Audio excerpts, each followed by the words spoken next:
Hello everybody, it's me again, your bestie Lulu. How do we say some popular English phrases in Chinese?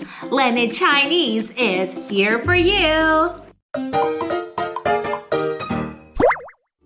So our phrase for today is to hit the books. Hey Phil, do you want a handout? No, I can't. I need to hit the books right now, or else I'll get an F again.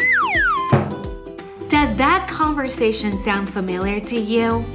Well, I bet you say, I gotta hit the books now a lot.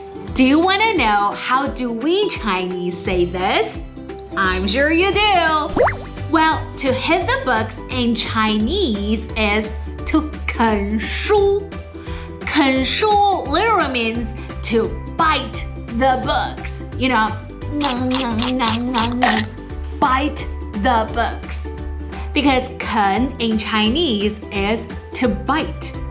And 书 in Chinese means books.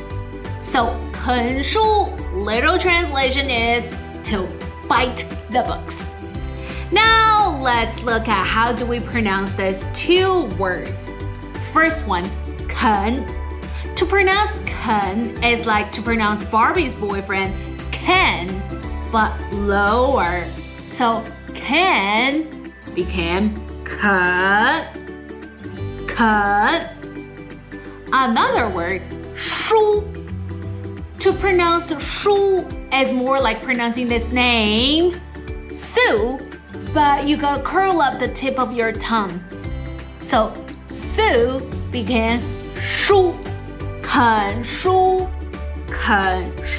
Now imagine you're biting the books, trying to eat all the words in the books and absorb them. Well, I wish I could eat all the knowledge. And now you know, 啃书 is to hit the books. So next time when there's a huge test tomorrow and you're gonna study right now, you can say, I'm gonna 啃书 now. Did you get it? 你学会了吗？I'll see you next time. Bye. Say bye.